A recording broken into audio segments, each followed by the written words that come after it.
Welcome back to the War Room. We are in the third and final hour here today, and my guest is Dr. Steve Pieczenik for this segment and the next two segments. Short segment here, longer segments where we'll get more into these topics on the other side. But Dr. Pieczenik, I've been seeing you on social media, reading your stories.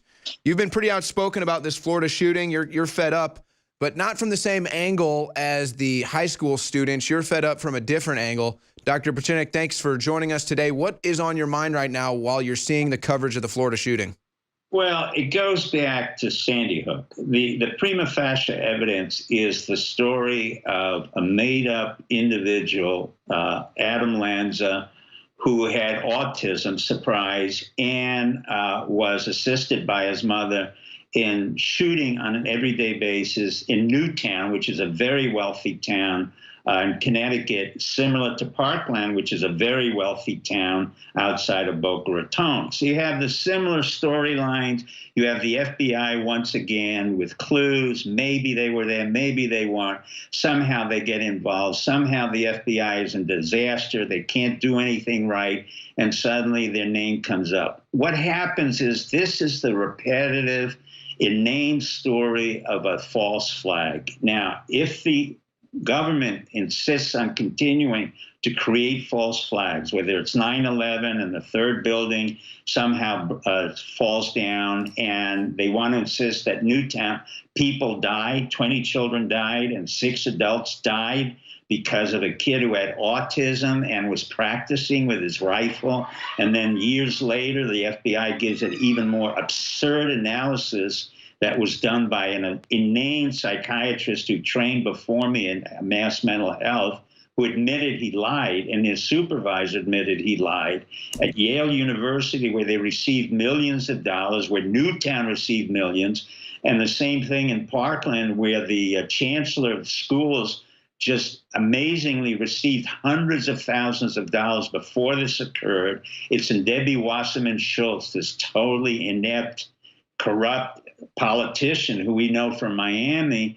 So what is there to believe? It's terror. It's not even terror. It's not an issue of gun control. It's an issue of the government on the local, the national, and the federal level is out of control. And if they insist on propagating this nonsense, the 9/11s, the Sandy Hooks, the Orlandos, the Fort Lauderdales, so on and so forth, what will happen is that the American public will eventually rebel, and it will be nasty.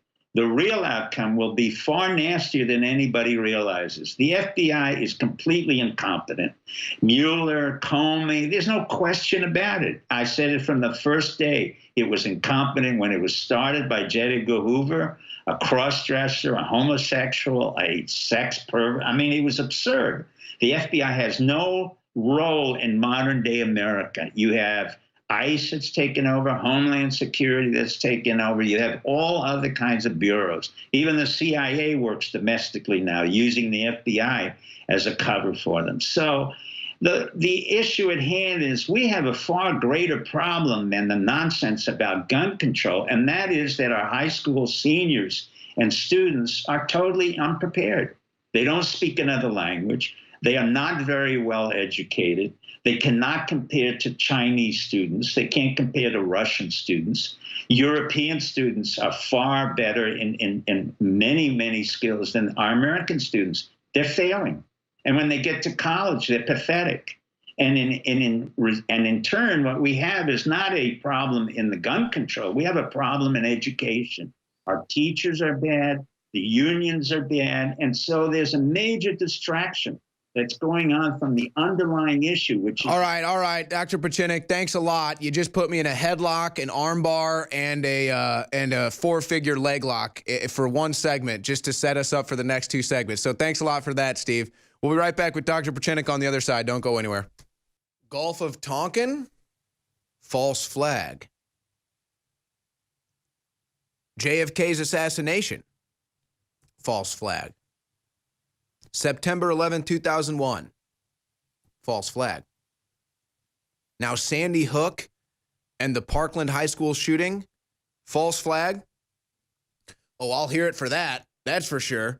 But that's what my guest, Dr. Steve Pieczenik, is talking about here. So I want to get into the nuts and bolts of this, Steve, even though you were actually going down a great path that I think is the real conversation, honestly, that needs to be had, is what is the real preparation that high school students are receiving? Are they really prepared for the world? Are they behind at that age from other students? You're shaking your head. I actually agree with you. I think that's the more serious debate, but I have to go down this road with you. And I want to try to focus on Parkland here, but if you want to tie some loose ends together and comparing it to Sandy Hook, that's fine too. I understand. But you're somebody that is an expert at regime change. You've studied regime change. You know about regime change. You've been a part of regime change. To me, that's what this represents. They want to say, oh, false flag, what does that mean? Like it didn't happen? Or no. To me, this is an event that they're trying to use to have regime change. And that might not mean directly remove Donald Trump with this, but it's part of an overall agenda. Okay, let's take the guns now. That's how you have an overall regime change in America to just end America, essentially. But what are you getting at here? A false flag in Florida, the school shooting. What does that mean exactly and why? What that means is that you have a governor, Scott, our governor, who's highly compromised. He's always been compromised. He came in as a highly compromised businessman who was bought off. He was bought off Fort Lauderdale, a false flag where they were shooting. In the Orlando case of the Pulse nightclub, another false flag. The issues that are involved here has nothing to do with regime change. Ironically, most people who are involved in this kind of thinking have no capacity for regime change. That's either the Democrats, the FBI, and even the local police. They have never been involved in a more serious attempt to take down the government. That's not how you do it. You don't have, a 9/11 was an attempt to shift our entire perspective to the Middle East so that Israel would be the lead country where we would change the Middle East. And in fact, it was a disaster. Now we're paying for it. As a matter of fact, we may have a major war occurring thanks to those, Clinton, the Bush. Yeah. Iran is now moving up on Israel, but I want to stay focused here, Steve. And I know that you know all the angles, but let's get back to the Florida shooting. The issue of guns sounds as if it's important, but to those who carry it and those of us who have it, we've ignored that issue for a long time. Number one, there's about 360 million guns in the United States. Number two, many of us that we know of. That we know of, that's correct. So we can have many more. There is no way there will be gun control, that is taking away guns from anybody. That's not going to happen. The reason that's not going to happen is because it's inbred both in our DNA, in our Constitution, in Second Amendment, anything you want to say. But the attempt to basically modify certain elements of it is just a weak attempt by those within the government, not really to deal with guns as much as it is to assert themselves as an entity. Let me give you an example. What relevance does the FBI have to us today? What, really ask yourself, what is the FBI? Oh, whoa, we got Mueller's indictments. Whoa, but they don't mean anything. Mueller was compromised already in 9/11. He doesn't mean anything. Mueller's finished. He was compromised in 9/11. He knows it. I know it. Trump knows it. That's why he's there. He's just a patsy who went to St. Paul's. We just set him up. But what does the FBI do? They have no real jurisdictional issue. They have ICE. They have Homeland Security. They cannot exist without going into Hollywood and immediately showing TV shows about themselves. Other than that, they don't really do very much. So how do you create a legitimate excuse for oneself to exist? You create false flags. The FBI was in Sandy Hook. What did they do? Nothing. The school was taken down. This school in Parkland will be taken down. You have an African-American chancellor, as if that was holy piss, among a group of very wealthy Jews. By the way, there were wealthy Jews involved in Sandy Hook as well, quote, who were parents of non-existing children. So what you have here is the absurdity of the theater and a 1984 scenario where people are trying to convince people like myself and others who've been in regime change that 2 and 2 equals 5, as George Orwell would say. Well, it doesn't.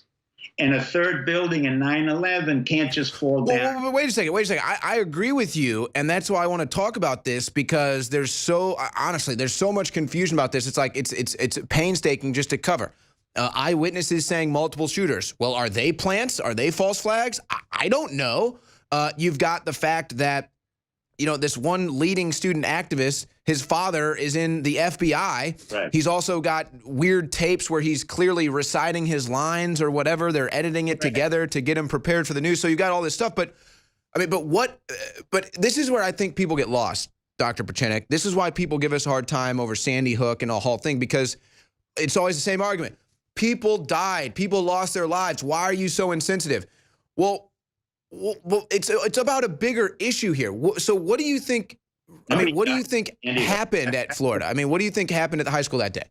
Oh, and with all due respect, let's get back to Sandy Hook. That's the prima facie case of what this is all about. Nobody died in Sandy Hook. It was a nonsensical story created by Loretta Lynch, Eric Holder, and a bunch of idiots in Connecticut. As a result of that, all the hedge fund investors came down to Florida because they didn't want to stay in Connecticut. The gun makers left Connecticut. What I'm trying to say is that there's a group of people, be it wherever, FBI, internal, the state, the FBI, which they create these nonsensical scenarios. They mean absolutely nothing other than the fact that there's some demonstration and some protest. In the everyday existence of the republic, they're irrelevant.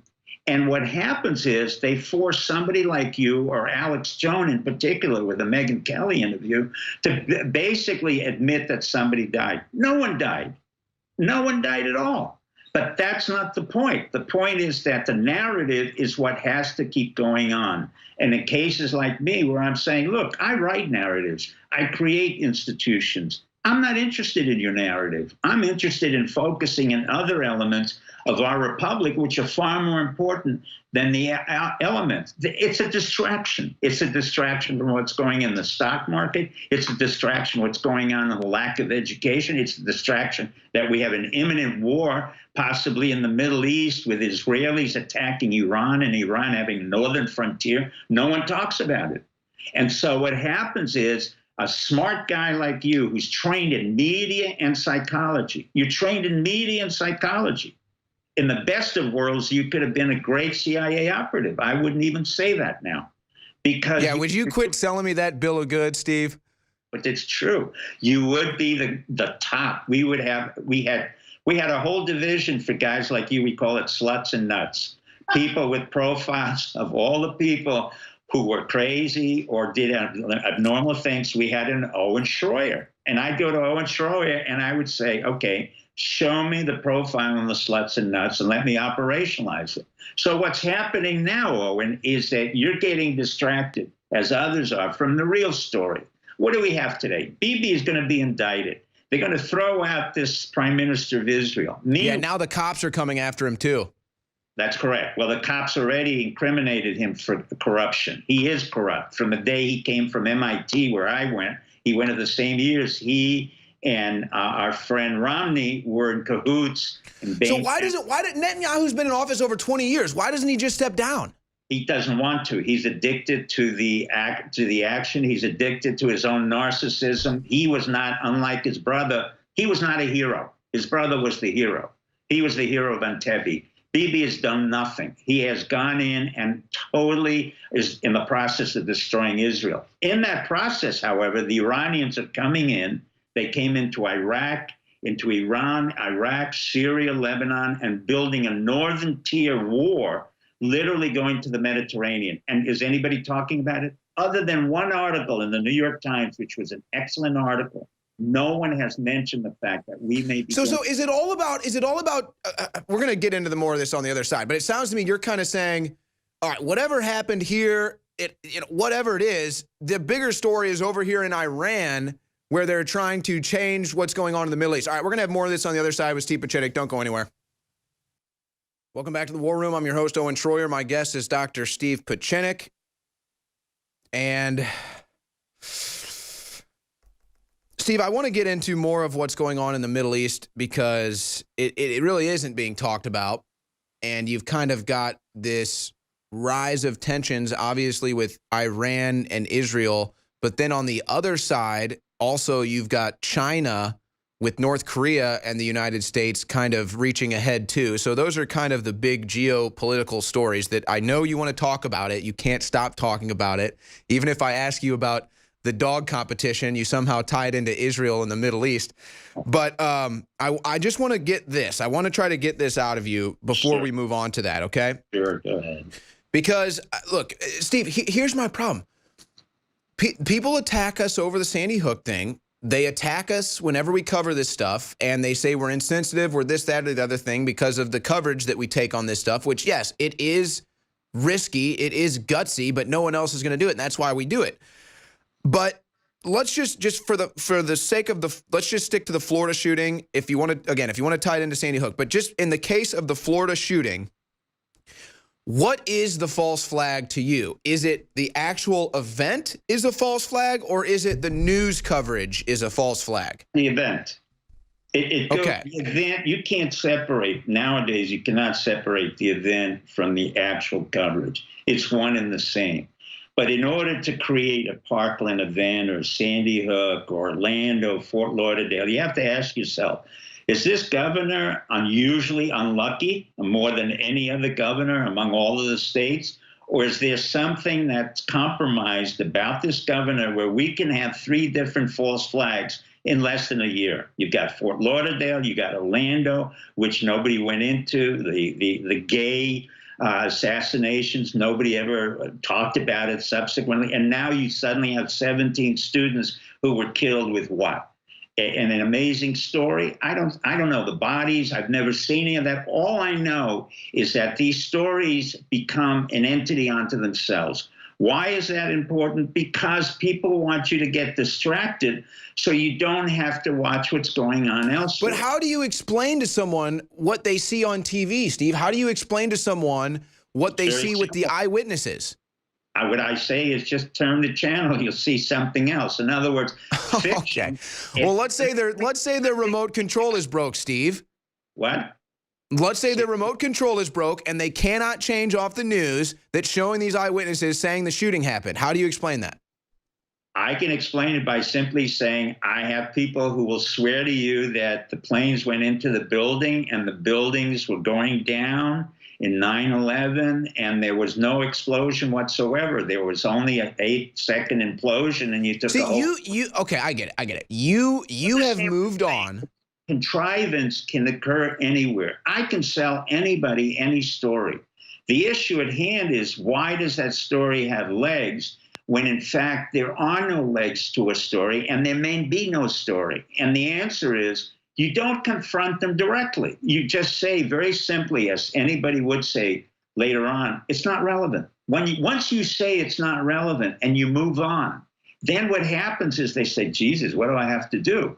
When Sandy Hook began to be a non-relevant story, then we had another, quote, false flag, then we had another false flag, and suddenly it becomes a pattern, and you see the same narrative. Oh, let me see, an autistic kid, number one. Oh, we got a rifle here. Oh, not just a rifle. We have a machine gun. We have an automatic rifle. It's AR-15. Oh, my God. Then the autistic kid went to practice with that gun. Same storyline, same narrative. And then suddenly you have the same characters. So you're watching the same play in different times and different areas. Yeah. And the FBI always seems to have a clue. And the FBI, they're not relevant. It's an organization that has... So then what happens, though? Okay, so then what happens? I'm open-minded. I'm playing devil's advocate here. I'm trying to get into your mind here, Steve. So get in my mind. Go ahead. I know. So you don't think that Coach Feist, the guy being billed as the hero that took the gunshots for kids, you think that's fake? You don't think he exists? No, do you even care? That's real. I don't even, it's so pathetic for me that I don't even bother. The minute I So that's what I thought. Okay. It's like a movie. Let me tell you, I vote for the Academy Award of the Producers Guild and the Emmys. After a while, you see the same film over and over, and you watch the first 5 minutes. After you see the first 5 minutes, you figure out who did what to whom and what the end of the movie is, and then you turn it off. I don't have to sit there for an hour and a half. I know that the end of this story at Parkland is going to have a hero. I know you're going to have a protest. I know the president has to do something, and the Democrats will demand something. It's choreographed. So basically, why do I have to waste my time on it when I can shift my time, by the way, to somewhere where American soldiers are literally confronting Russian soldiers in the Middle East. I've got potential of war in Iraq and Iran. I've got soldiers in Niger, in Africa. And meanwhile, we don't talk anything about it. And then we have a 1.3 trillion debt, and somebody doesn't mention it. And I'm saying to myself, am I the only one who's out of sorts here, or is everybody else? So in my world, I don't listen to much what goes on, since I can create better storylines than the FBI could in 1,000 years. And I've sold more books than they have. So the issue is, for me, they're not relevant. Even the CIA doesn't become relevant domestically. The president becomes relevant in so much as he does something for the economy or the country. If he ends up screwing people, I'm not interested, because that's not a story that's going to advance this republic. So the question is, what in fact is Owen Schroyer going to look at? Are you going to be on the defense, or are you going to be proactive? In my world, I'm going to be looking at everything, Dr. Pieczenik, and I think that you know that. And I got some questions for you in the next segment that I think you'll be more willing to answer than talk about the shooting narratives that you're so sick of. Disney film Aladdin one too many times. He doesn't want to get into it again, so he's not going to talk about the shootings anymore.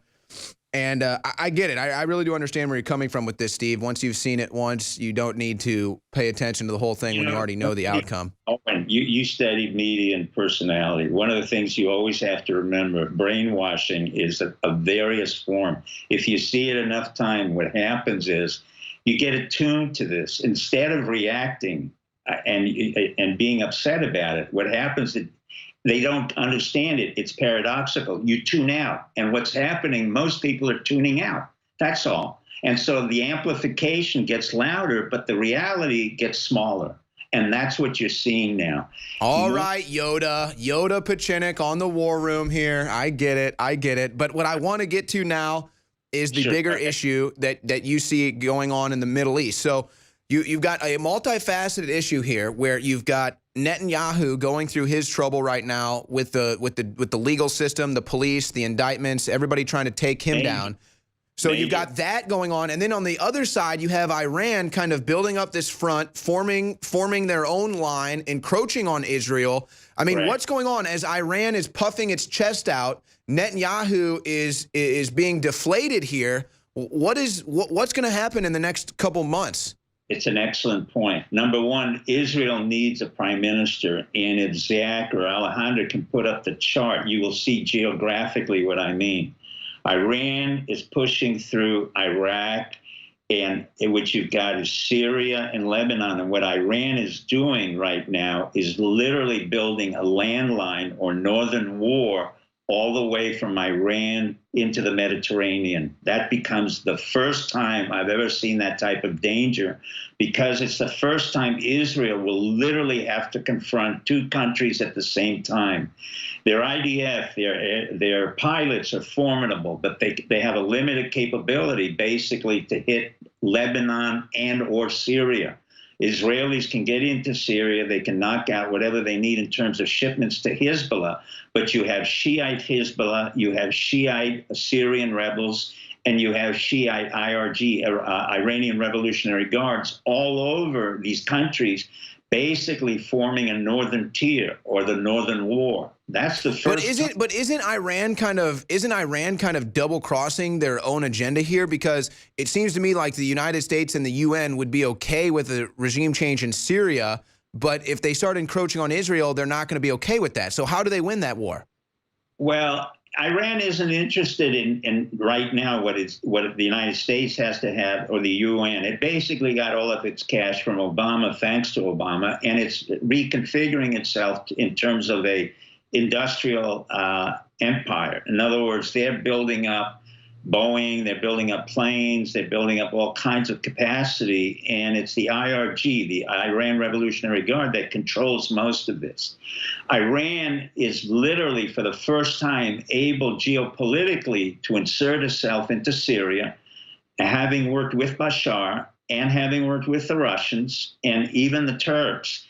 Then going from Syria and going into Lebanon, the Lebanon southern flank, Hezbollah, you're talking about 20 to 30,000 hardened troops. These Hezbollah fighters have been fighting for 10 to 15 years. day in and day out. They come from their homes, they fight on the ground against Al-Qaeda and ISIS or whoever, and they come back home. So you have a formidable front line that we've never had before. And now we have American soldiers embedded in Syria in various points. I don't want to get into the details. And they have to be able to maintain the peace while Turkey is coming in from the north to the south and trying to attack one of our allies, who are the Kurds. So you have Russia, Iran, Iraq, Syria, Lebanon, and Israel waiting to go to war, and Netanyahu in a deep problem. And now, literally, the Israelis have woken up. Although I've been saying this for months, they have demanded a new prime minister, and they need one right away. Yeah, and this is a situation, again, I think it's worth noting, Netanyahu's been in office, what, I think 23 years now? I mean, it's time. I think it's time for new leadership. But what happens? I mean, the United States foreign policy right now, you know, it's pro-Israel. I mean, I wouldn't say. I would guess I'd say pro-Netanyahu, maybe not by word, but it's pro-Netanyahu and it's anti-Syria. They still sell the lies about Assad attacking his own people in Syria. So, what happens when Iran is basically the polar opposite of that, and they actually make a move? Well, what happens is we're going to try to neutralize it, but right now we don't have a comprehensive strategy. You hit it right on the head, Owen. We don't have a comprehensive foreign policy.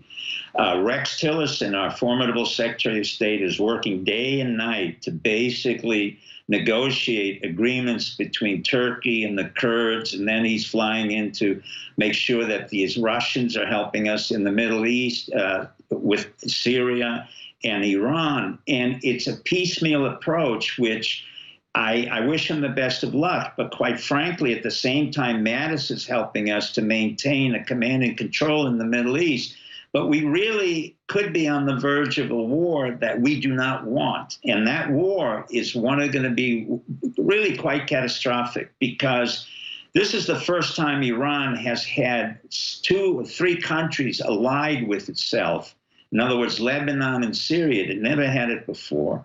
We would have to confront Iranian soldiers or Russian soldiers, depending on where the Russians are, whether they're the allies or they're not the allies. That's why Vladimir Putin becomes exceedingly important today, not because, quote, he interrupted our voting patterns. That's nonsense. I mean, the Russians have been monitoring us for decades. Oh, yeah, that's a total joke. Let's not forget that Obama did everything he could to get Netanyahu out of office.